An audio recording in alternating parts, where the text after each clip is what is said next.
নাম ধরে বলবো না? ঠিক আছে, তাহলে কি বলবো? ঠিক আছে, তুমি আমার নাম ধরে বলো না, কিসের জন্য? ও,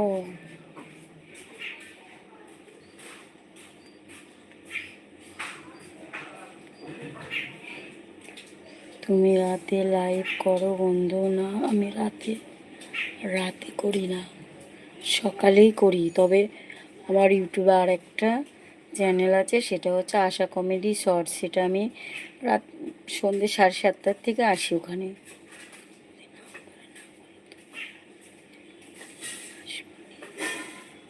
ও, যদি নাম জয়ন্ত, যদি নাম ধরে না বলো তোমার লাইভে আর কোনো দিন আসবো নি। ও ঠিক আছে, তোমাকে তো বললাম আমার নাম ধরে বলতে। হ্যাঁ বললাম তো, জয়ন্ত।